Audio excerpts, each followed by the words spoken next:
ప్రభువైన యేసుక్రీస్తు శ్రేష్టమైన నామములో మీ అందరికీ కూడా ప్రత్యేకమైన వందనములు తెలియజేస్తూ ఉన్నాను. ఈరోజు వాక్యాన్ని మనం చదువుకుందాం. పరిశుద్ధ గ్రంథము నుండి కీర్తనల భాగము నుండి 37వ కీర్తన 4వ వచనం ఈ విధంగా వ్రాయబడి ఉంది. యెహోవాను బట్టి సంతోషించుము, ఆయన నీ హృదయ వాంఛలను తీర్చును. ఆయన నీ హృదయ వాంఛలను తీర్చును. శ్రేష్టమైనటువంటి చక్కటి మాట, దేవుని వాక్యం. పిల్లరా, దేవుడు మన హృదయ వాంఛలు తీర్చే గొప్ప దేవుడై ఉన్నారు. ఆయనకు అసాధ్యమైనది ఏదీ లేదు.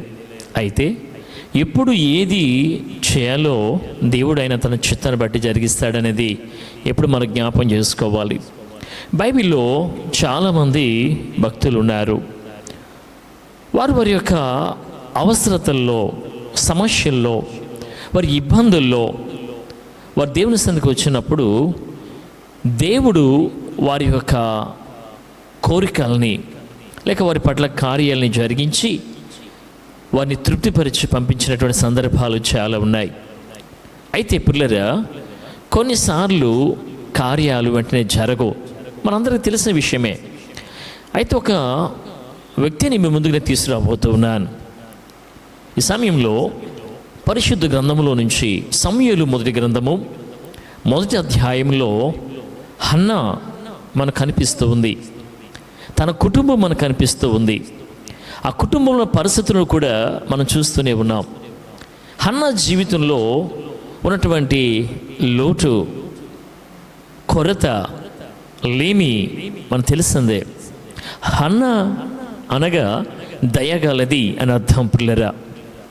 అయితే హన్నా దేవుని సన్నిధిలో ఏ విధంగా కనిపెట్టింది, తత్ఫలితంగా దేవుడు తన జీవితంలో ఎలా ఆయన కార్యాన్ని జరిగించాడు అనేది ఈరోజు కొద్దిగా మీతో పంచుకోవాలని ఆశపడతా ఉన్నాను. సమూయేలు మొదటి గ్రంథంలో మనం చూసినట్లయితే హన్నా పరిస్థితులు కనబడతా ఉంది. హన్నా ఏటేటా షిలోహు మందిరానికి వెళుతూ ఉంది.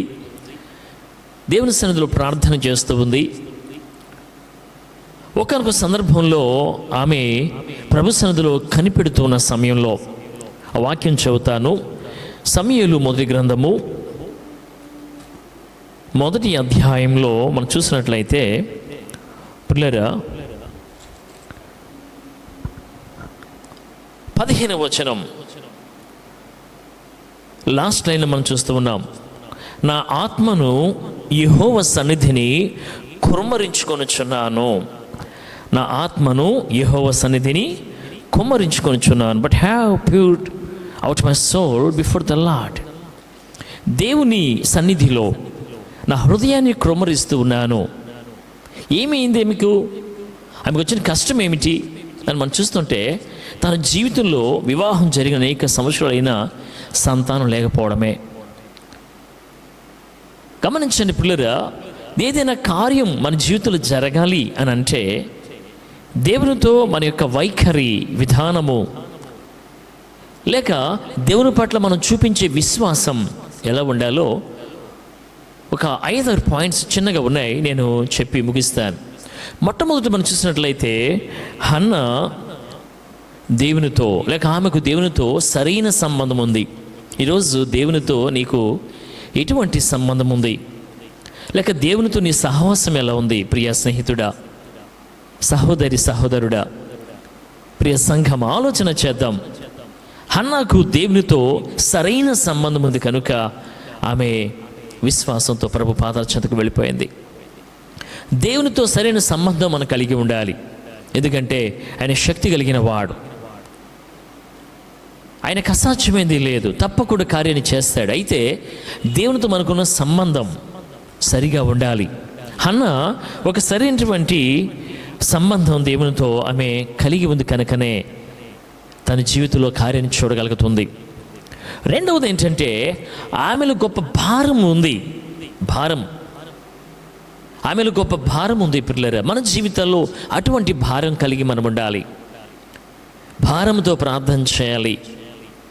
భారంతో ప్రభు సన్నిధిని కనిపెడుతూ ఉండాలి. ఎప్పుడైతే అటువంటి భారం కలిగి మనం ఉంటామో తప్పకుండా దేవుని కార్యాలు మన జీవితంలో చూస్తాం. దేవుడు మన హృదయ వాంఛల్ని తీరుస్తాడు. ఆమెలో గొప్ప భారం ఉంది పిల్లరా. కనుకనే తన జీవితంలో గొప్ప కార్యాన్ని చూడగలిగింది ఆమె. 3 విషయాన్ని జ్ఞాపం చేస్తాను. ఆమె విన్నపం ఖచ్చితంగా ఉన్నట్లు మనం చూస్తూ ఉన్నాం. ఆమె కోరింది ఏమిటి? నాకు మగబిడ్డను దయచేస్తే. పర్ఫెక్ట్గా, స్పెసిఫిక్గా ఆమె చెప్పిన మాట ఏంటంటే, నాకు మగ బిడ్డ కావాలి, కుమారుడు కావాలి. దేవుణ్ణి మనం అడుగుతున్నప్పుడు పిల్లరా, మనం ఖచ్చితంగా స్పష్టంగా మన దేవునితో మాట్లాడాలి. ఏదైతే నీకు అవసరం ఉందో, లేక ఏ సమస్యలు ఉన్నావో దాని గురించి దేవునితో స్పష్టంగా ఖచ్చితంగా మాట్లాడాలి. దేవునికి సమస్తం తెలుసు, కానీ నువ్వు చెప్పాలి కదా. నీవు నేను దేవునితో పంచుకోవాలి. హన్నా ఖచ్చితంగా అడిగింది, స్పష్టంగా చెప్పింది, నాకు కుమారుడు కావాలి అని చెప్పేసి. మనం దేన్ని అడుగుతున్నామో అవగాహన కలిగి ఉండాలి. పిల్లరా, పాల్ యాంగిచో గారి గురించి మనం చూసాం. సౌత్ కొరియాలో ఆయనకి ఏది అవసరమో దాని గురించి అడుగుతుంటే దేవుడు కార్యాలు చేస్తూ వచ్చాడు. ఒక విషయంలో కొంత ఆలస్యమైంది.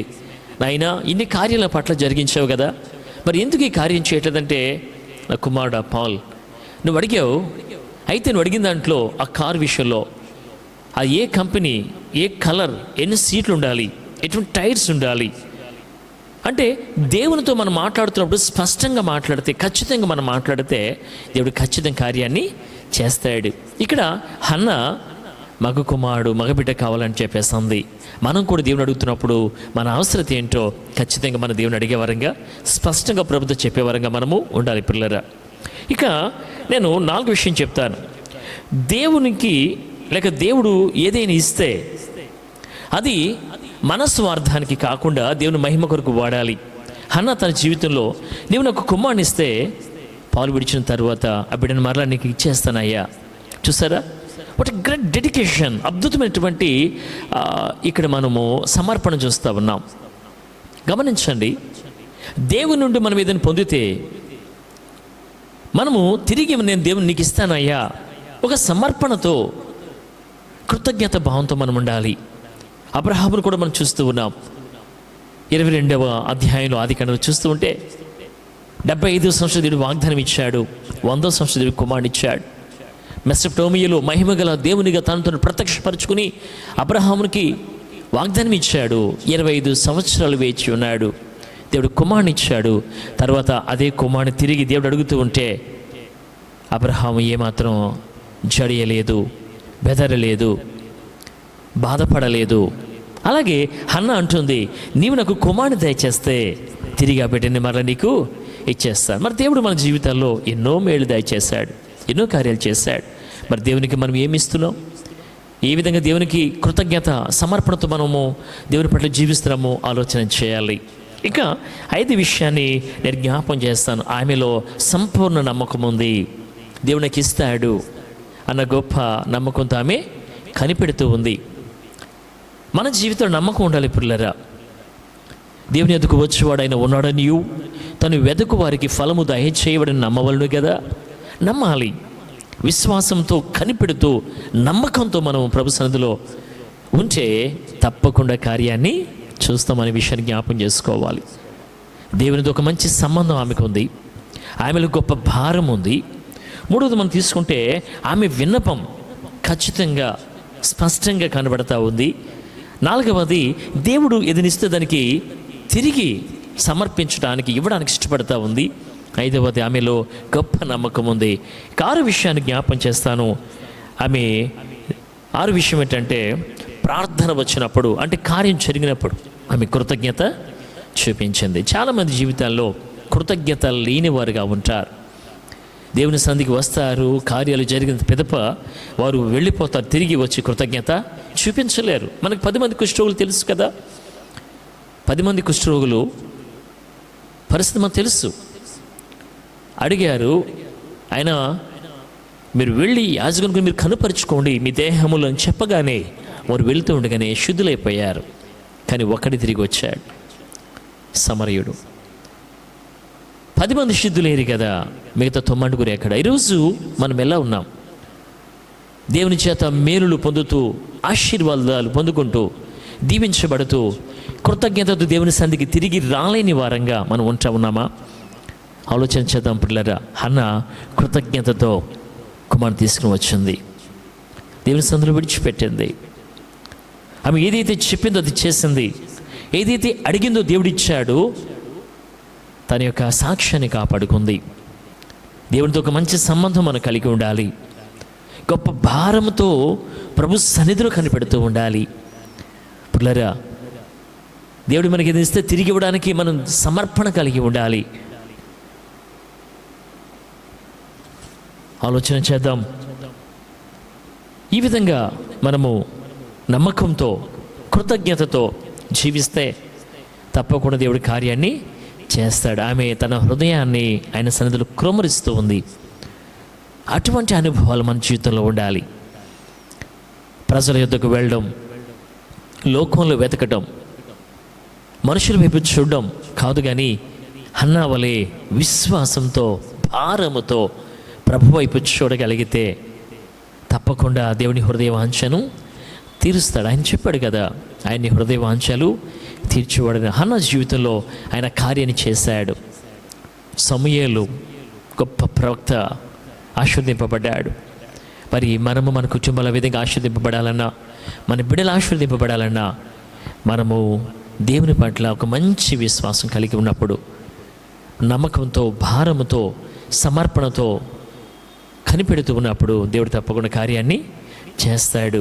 హన్నా జీవితంలో చేసిన కార్యం దేవుడు మీ అవసరత ఏదైనా మీ జీవితాల్లో అటువంటి కార్యాలు చేసి మిమ్మను బలపరచునుగాక, దీవించునుగాక. దేవుడి మాటలు దీవించునుగాక. ఆమేన్. Thank you.